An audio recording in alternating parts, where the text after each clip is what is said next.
Hey everyone, welcome, I'm MisterBo, and in today's video we're going to be talking about the farm, the brand new social space in Destiny 2. IGN put up their first IGN first video on Destiny 2, and there'll be a link to that in the description below. Highly suggest you go watch that as well, because that will obviously give you some gameplay of the farm social space in action.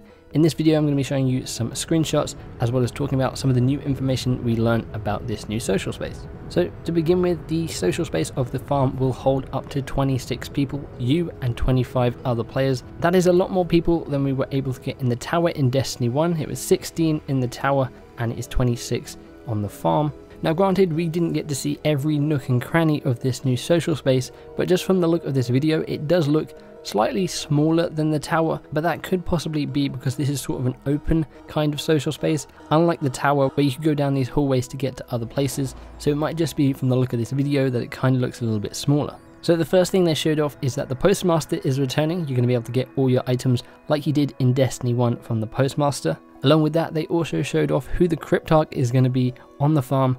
And it is not Master Rahul. We still don't know what's happened to him, but it is going to be Tyra Khan, who was the Cryptarch in the Rise of Iron expansion. And this kind of puts an end to the speculation that we're going to be going back to Felwinter's Peak as a social space, because we have seen it in some of the trailers. Seems like maybe that's not going to be a social space and maybe just a place we go on a mission. Tyra Khan is obviously on the farm now and not still on Felwinter's Peak. Now whilst they're walking through the brand new farm, we get to see some kiosks like we saw again on the tower. These are the mission kiosks, so you can go up to them and maybe you've abandoned a mission, you can go up to it and get that mission back. Maybe you get new missions this time, we aren't too sure. Now a really cool feature they announced for this social space is that it will be evolving as time goes on. Not only will new vendors come in and go, so as you progress through the campaign you'll probably see new characters pop up which you can go and speak to and hopefully get armor and weapons from. And we'll probably see new characters like Xur and the Iron Banner come in and come out on a monthly basis. We're also going to be seeing new ambient NPCs come in. So when you first get to the farm, it's going to be pretty sparse. You, a few other NPCs and the other guardians in that place. But again, as you go through the campaign, more NPCs will be coming in, making the place feel a little bit more lived in, a little bit more crowded. As they're going around the space, you can actually see a ship come in and pick up a few NPCs and then fly off again. And all of this helps to make it feel more living. Now also like the tower in Destiny 1, the farm is going to have a hangar space, probably where you're going to see your ship come in and land. We get a brief glimpse of it, but we don't see any vendors like Amanda Holiday. Perhaps this is because those vendors haven't arrived yet, and they'll arrive after a few missions where you can then go and speak to them.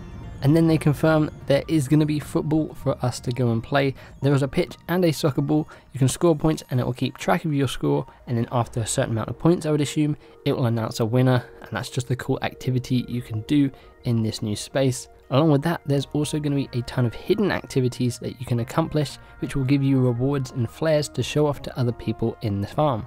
Now they didn't reveal what any of these activities are going to be, but they did say they're going to reward you with things like a little bit of a speed increase so you can move around the farm a little bit quicker, as well as visual identifiers, kind of maybe like what we saw with the Nightfall in Destiny 1, you get the blue flame around your head. Perhaps if you complete some of these activities or go to some of these locations that are a little bit out of reach in the farm, you'll be rewarded with some sort of visual identity like that blue flame. And I think that is the thing that gets me most intrigued about this new social space, the fact there is things to go and find in this area that will then give you rewards so you can show off to other people that you've gone to this secret location or you've done this secret activity in this space, and then you can show them how to get it as well.